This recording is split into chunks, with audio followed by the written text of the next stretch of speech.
Hey, hello à tous, bienvenue dans cette nouvelle vidéo. Vous êtes un peu haut les gars. C'est mieux au niveau du cadre?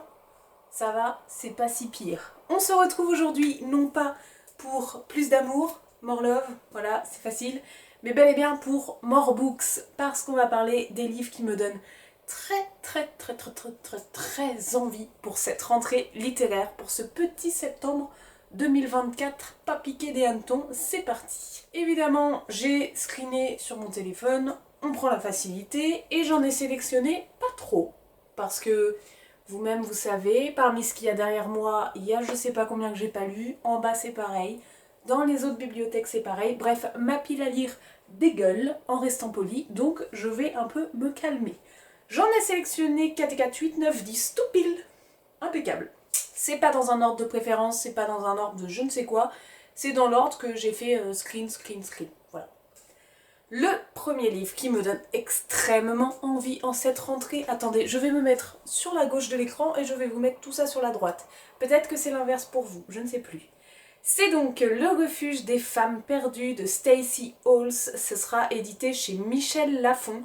Stacey Hawles, est-ce que j'en ai un derrière moi? Oui, j'en ai un non lu, mais j'ai lu les autres. C'est notamment l'autrice de La Nurse du Yorkshire. C'est une autrice que j'aime beaucoup parce qu'elle mélange souvent deux points de vue. Elle écrit super bien, elle a écrit L'orpheline de Foundling que j'ai absolument adoré. Non, c'est pas cette autrice qui met deux points de vue, c'est qu'elle, elle est très dans... Elle est dans l'historique, mine de rien, il y a beaucoup dans ces histoires des enfants perdus, ce genre de choses, genre l'orpheline de Foundling, la nurse du Yorkshire, ce genre de petits bails d'enfants paumés autrefois, voilà. Et elle a une écriture en fait qui se lit comme ça, tout seul. Généralement je les achète quand ils sortent en poche, donc comme celui-ci est encore dans ma pile à lire, je pense que je prendrai pas Les femmes perdues, j'ai plus le titre, je viens de le bouffer... Le refuge des femmes perdues, je pense que j'attendrai qu'il sorte en poche parce qu'il sort pas très tard après la publication du grand format en poche. Mais voilà, je pense que je vais quand même le prendre parce que ça me donne très envie. On est sur un écrivain, l'écrivain Charles Dickens et la baronne philanthrope Angela Bolted Coates, qui accueille un groupe de jeunes femmes dans une mystérieuse maison à l'abri des regards et qui fait scandale au sein de la haute société londonienne. C'est un refuge autant pour les prostituées que pour les voleuses, que pour les femmes les plus démunies. Et ce cottage un peu, c'est comme donner une seconde vie, une seconde chance à ces femmes. Et la dernière phrase c'est « Mais toutes les femmes perdues ne veulent pas être sauvées ». Ça me donne très envie. Donc celui-ci est évidemment sur ma wishlist de la rentrée littéraire. Le deuxième, c'est Résister à la culpabilisation de Mona Chollet. Il y a des sites où ça me dit que la sortie est prévue le 18 octobre et d'autres sites où la sortie est prévue en septembre, donc je le mets quand même dans ma sélection de rentrée littéraire. On est sur une autrice qui fait des essais et qui parle beaucoup de féminisme, de la place des femmes et de la place des femmes dans cette société. Et ici on est sur la réflexion justement de la culpabilité dans la société et notamment la culpabilité de la femme parce que... Femme, qui dit femme dit mère, donc diabolisation des enfants, culpabilisation des mères, si jamais leurs enfants font trop de bruit, si jamais elles en ont trop, si elles n'en ont pas assez, si elles sont pas assez là dans la maison pour leur mari, si elles travaillent trop, donc ça veut dire qu'elles peuvent pas aller les chercher à l'école, pourquoi c'est le mari qui scoltine ça alors que c'est un papa, enfin... Bref, vous m'avez comprise, ici on est beaucoup sur l'autrice qui montre qu'il est plus présent d'être culpabilisé chez les femmes que chez les hommes, mais c'est aussi plus présent chez les femmes, chez les minorités sexuelles et raciales. Donc un sujet, ma foi, pas piqué des hannetons non plus, assez important, qui me donne très envie. Et il sort dans cette jolie collection, vous savez, il y en a un qui est sorti, qui a beaucoup fait parler de lui. Je crois que c'est Sorcière, un truc comme ça, justement, un essai sur les femmes aussi, qui est dans cette même édition-ci. Notre très cher Bernard Werber va évidemment nous sortir encore un nouveau livre. Celui-ci sera La valse des anges. Il sort chez Albert Michel comme ses précédents livres. D'ailleurs, j'ai toujours pas acheté ni lu le dernier L'ombre des chimères ou Les chimères, je sais plus le titre, mais il me donne très envie, mais j'attendais qu'il sorte en poche, donc je pense qu'il ne va pas tarder à sortir si ce n'est pas déjà fait, il faudra que je vérifie. Celui-ci sort le 25 septembre Ici, on est évidemment dans des voyages intérieurs, comme Werber sait le faire. On suit Melissa qui a entreaperçu un futur où le monde bascule dans le chaos. Oh, ça me donne tellement envie, vous savez que j'aime les dystopies de tout mon cœur. Et ça me donne très très envie.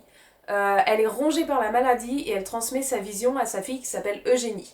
Pour contrer les forces de l'obscurantisme, Eugénie elle va devoir apprendre aussi à voyager dans le temps pour rassembler les 5 âmes qui composent la main de la lumière. Et donc elle va traverser l'histoire de la préhistoire à nos jours pour essayer de réunir ces 5 âmes et donc contrer un petit peu ce futur de chaos que sa mère avait pu voir et la vision qu'elle a pu lui donner. Ça me donne très envie, il fait 400 pages et ma foi j'ai jamais été déçue par Werber. Donc celui-ci je l'attends avec grande hâte. Ensuite, un livre qui est déjà sorti, que vous avez certainement vu passer pas mal et entendu parler, c'est L'Empire des femmes de Cassandra Lambert, mais ce coup-ci il va sortir chez Le Livre de Poche, et vous le voyez et vous le savez, je ne jure pratiquement que par les livres de poche, niveau sous, niveau place, niveau praticité. Donc il m'a toujours donné très très envie ce livre, et je me dis que là, le fait qu'il va sortir tout début septembre, le 4 septembre je crois, en format poche, ça va être l'occasion aussi pour me le procurer. Ici, on est dans la ville ou dans le monde, je sais pas trop, de Sapientia, où les règles sont très claires, c'est les femmes qui dirigent le clan et c'est les hommes qui servent à quelque chose. Tous les ans, il y a un grand tournoi de gladiateurs et toutes les filles attendent l'événement avec impatience, tous sauf une jeune fille dont l'enjeu de cet événement la terrifie beaucoup parce qu'il va falloir qu'elle choisisse son favori.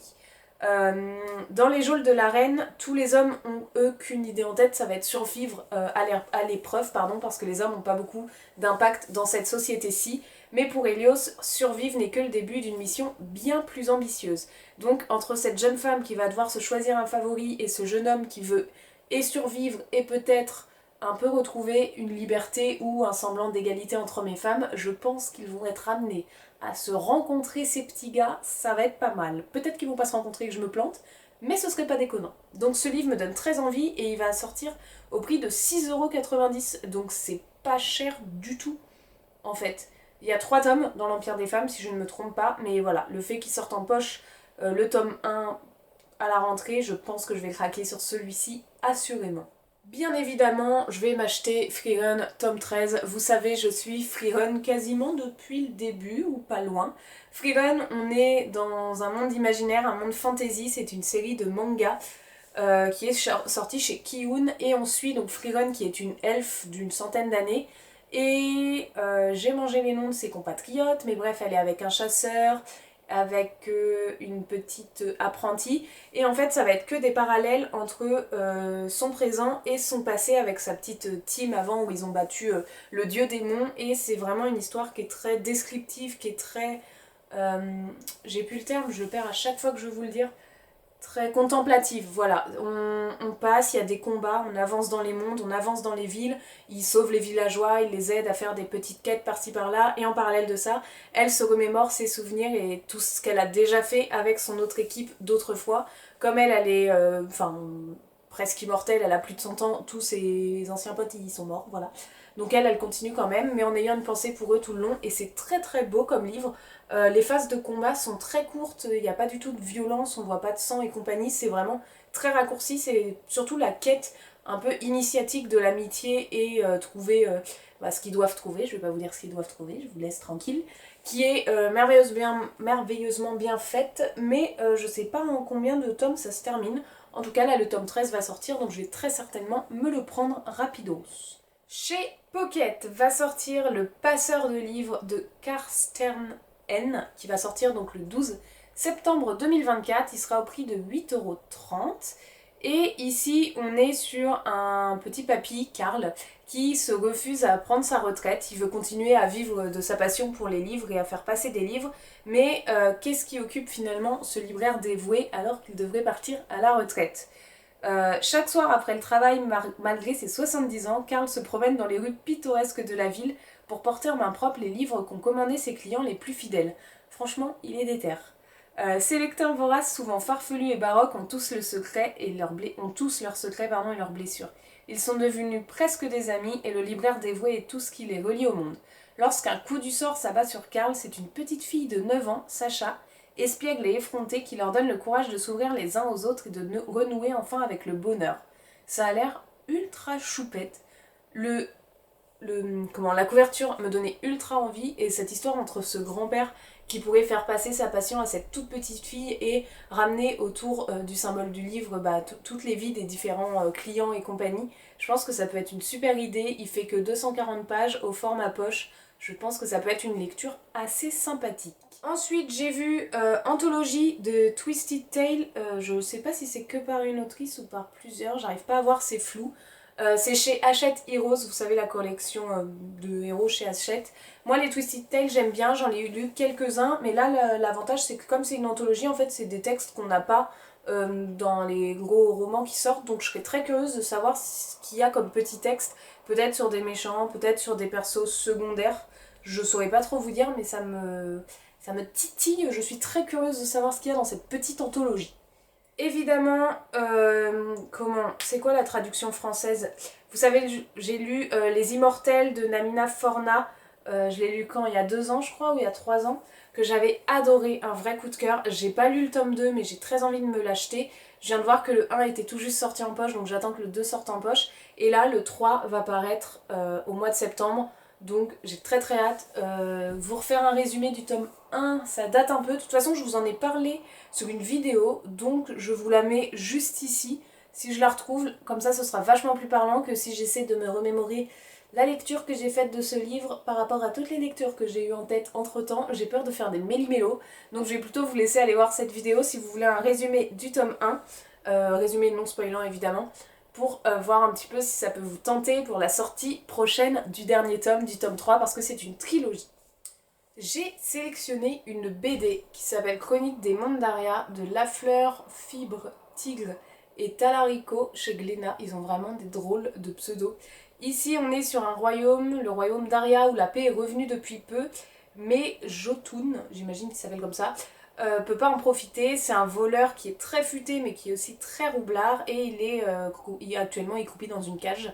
Donc il s'ennuie un petit peu. Pourtant bientôt un homme mystérieux va s'en approcher et lui proposer un marché. S'il le libère, il devra tout simplement sauver le monde. Sympa le pacte, pas du tout de pression. Même si jouer les héros ne fait pas tellement partie de ses spécialités, il accepte. Et pour l'aider dans sa quête, l'homme va mettre à sa disposition un tas d'artefacts étranges. Ah, ça me donne très très envie. J'ai très hâte de lire cette petite BD. Vous avez vu comme c'est joli, le monde a l'air super sympa. Je sais pas si c'est un tome unique, s'il va y avoir d'autres tomes ou si c'est un one shot. Elle est à 14,50, c'est le prix d'une BD logique, donc c'est pas mal du tout. Je suis curieuse, elle sort le 25 septembre 2024, thème fantasy et humour. Ça ne m'étonne même pas. Le dernier livre qui me donne envie, c'est La Relieuse d'Oxford de Pip Williams. Ça va sortir chez Fleuve Édition. Et ici, on est en 1914. On suit Peggy, oh c'est le prénom de ma maman, qui est relieuse aux presses de l'université alors que la guerre vide le pays de ses hommes valides. L'avenir de l'Angleterre repose en grande partie sur le travail des femmes. Ambitieuse, Peggy commence à entrevoir les possibilités d'un autre destin. L'arrivée de réfugiés belges dans la petite communauté bouleverse alors son quotidien. Ça me donne trop envie et ça apporte le nom de ma maman, donc je pense que je vais lui offrir à Noël tant qu'on y est. La couverture est trop belle, franchement la couverture est super super chouette. Bon, ça y est, j'ai fait le tour des 10 livres, j'espère que ce sera pas trop long. N'hésitez pas vous à me dire en commentaire si certains livres vous donnent envie et si certains vous allez peut-être les acheter à la rentrée littéraire et être comme moi, pas du tout responsable, ça c'est possible. Sur ce, n'hésitez pas à vous abonner, à mettre un j'aime, à commenter et moi je vous dis à très bientôt pour une prochaine vidéo. Ciao!